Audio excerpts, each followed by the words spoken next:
to leave Anfield as he is unable to hold down a first-team place.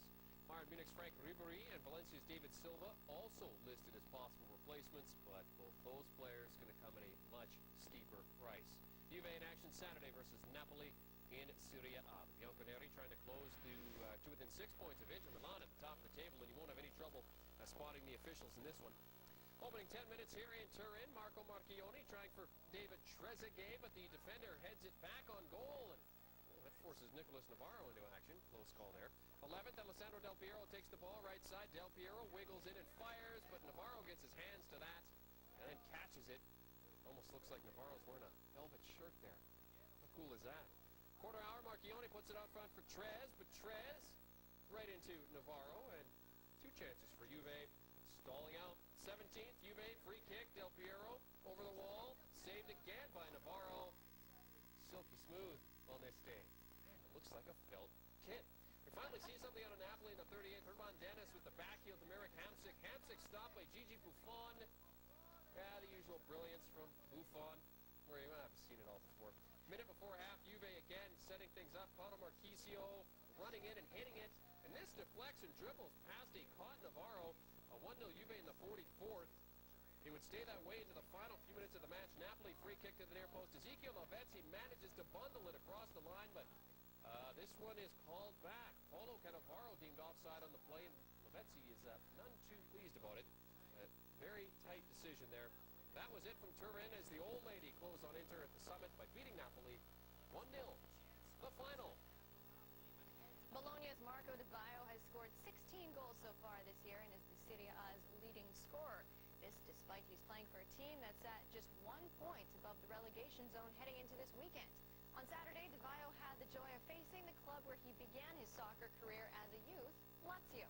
Apparently, Lazio never had much faith in his ability as a player, and Di Baio may have used that as fuel when he visited the Stadio Olimpico. Bologna in the dark kits, Lazio in the baby blues, and haven't won here since December. Mauro Zarate hasn't scored for Lazio since December either, but he ends that drought with a superb free kick in the 36th minute to make it 1-0 Lazio. Bologna keeper Francesco Antonioli giving Zarate all the room in the world for that goal. Then on the other end of the park, Marco Di Baio passed to Diego Rodriguez, who only has to turn and score, but Christian Ledesma stops that from happening pretty quick. Tommaso Rocchi came on for Goran Pandev in the second half, and with 9 minutes left, he put Zarate through on goal to make it 2-0 Lazio. Deuce for Zarate after zipping through the Bologna defense. Bologna tried to pull one over on the officials in the final minutes. A very offside Di Baio sneaks up front, but keeper Fernando Muslera blocks that one anyway. At the final whistle, Lazio walk away with the win. Di Baio unable to make a difference against his old club. 2-0 the final. Those were the only two matches. All right, let's go. Capitalize on that on Sunday. Francesco Totti unable to play in this one due to a knee injury. Julio Baptista in his place, and he makes his presence known in the opening minutes. Free kick tipped over by Julio Cesar in goal. 23rd, and in constant attack mode, Roma opens the scoring. Marco Molta right side crossing Daniele De Rossi. Header dings off the post and in. 1-0 Roma. One became 2 6 minutes later. John Arne Riise latches onto a long pass, beats Mike Hahn to the end of the line, and pokes it into the far right side. 2-0 Roma, the Norwegians' first goal for Roma in the Serie A, and that's a difficult angle. Zlatan Ibrahimovic not included in this squad. Maybe that's why they're 2 down at this point. Mario Balotelli is in his place on the left, and he sends a low drive past keeper Doni. Adriano getting the assist there. 2-1, 5 minutes past the restart. Now watch on the right here, Matteo Brighi on the right, monitoring Baptista, and then he turns on the Jets, takes it off his hands, and steals back the 2-goal lead. 3-1 Roma. 6 minutes later, Balotelli puts on a little show in the area, falling beside De Rossi. He's rewarded with a PK, and he forces Doni the other way. 3-2 with just under half an hour to go. Hernan Crespo came in as a late substitute for Inter, and he proceeded to meet Luis Figo's cross with a goal-bound header. Argentine forward leveled the scores, 3-3 with just 10 minutes to go, and in the last minutes, Riise gets a chance to put Roma back out front with a rocket of a free kick, but Cesar will have none of that. 3-3 is how it ended. Inter take a meager point and are now 7 points ahead of Juventus in the standings.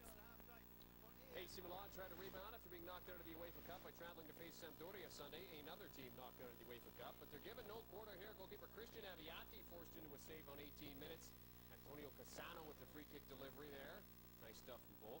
Corner kick for Samp, 33rd, off a couple of noggins, and Cassano says this effort is in, and the ref gives it to him. And Aviati rushes out to question the call. It's 1-0 Sampdoria. The replay somewhat inconclusive from the angle. It does look like it's across the line, though. No doubts in the 51st. Cassano through to Gianpaolo Pezzini. Cuts back and lasers past Aviati. 2-0 Sampdoria. And Milan are stunned. A great blast from Pezzini right over Aviati. So now Milan really in deep, but they get one back 10 minutes from time. Giuseppe Favali's cross is headed in by Pato. And Milan are to within one with time left to play. 82nd, free kick near side. Andrea Pirlo sends it. Emerson heads it past Luca Castellazzi, and it's 2-2. But hang on a second here. The goal is called back for offside. Check the slow-mo. Emerson just ahead of things here. And I mean just. Sampdoria breathe a sigh of relief, and Milan go down again. Their title fire down to just a few embers now. 2-1, the final here. When we come back, inform the defensive downfall as well. Fiorentina keeper Sebastian Frey called into action 7 minutes in. Tips over Bernardo Corradi's header. The French international would not be so crafty 14 minutes later. Alessio Sestu up the right side. He puts it past Frey to give the hosts the lead. Amaranto's smiles turn upside down just minutes later, though. Defender Bruno Cirillo tries to avoid a corner, but instead gives it to Adrian Mutu, and his shot finds Emiliano Bonazzoli. He levels the score at 1 apiece. 36th, Regina thirsty for another. Ball finds Antonio Barilla. Frey blocks it, and Koza can't get to the rebound in time. Second half, Regina outpowering their visitors. Corradi open at the right and aims for the face. Frey has the reflexes to protect himself and the goal. The score still 1-1. 72 minutes gone. Fiorentina were lucky not to concede here. Koza to Frey, and then the post. Then to Corradi. And finally the clearance. Frey certainly saving his team from the defeat so far. Shortly after, here comes Mutu on the left. Pass to Bonazzoli, but keeper Christian Pugioni throws himself in front of that one. Regina keep Fiorentina at bay, and it's 1-1 at the final whistle.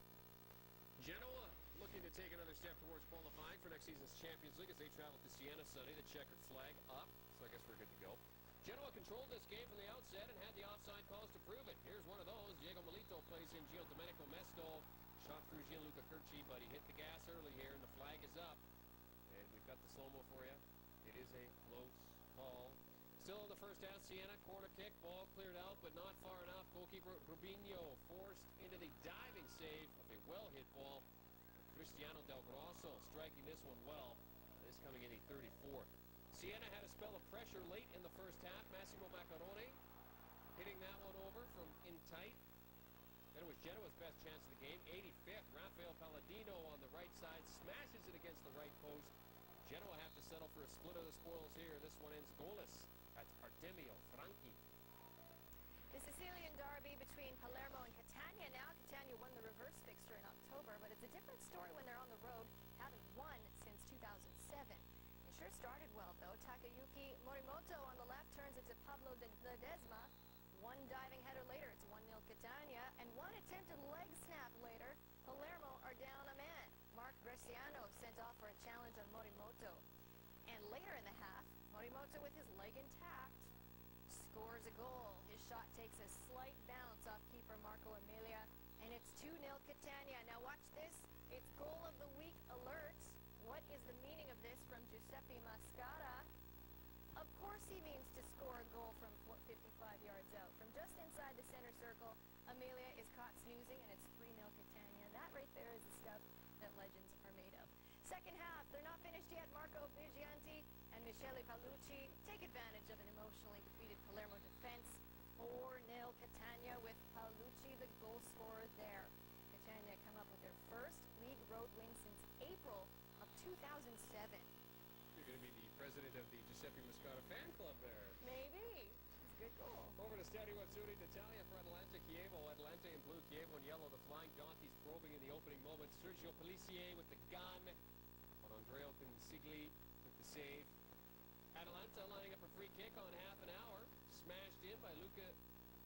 Sigarini. It's off the crossbar. Sigarini, the closest yet to scoring. With a dozen minutes left, we finally do get a bag bulger. Antonio Langella with the one smash pass. Consigli, a 1-0 Kievo. And that quiets the home crowd. And Langella just down in the park off the bench. Gets worse for Atalanta, 82nd. Thomas Manfredini lays the elbow into Simeone Bentavigoglio's melon, and Manfredini his second yellow in 6 minutes, so he's done.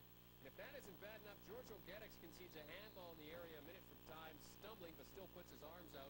That's a PK to Kievo. Felicie lowballs Consigli. 2-0 Kievo win it. A setback for Atalanta for sure as they try to chase European ball. But Kievo getting closer to an escape from the bottom three. Two other games Sunday.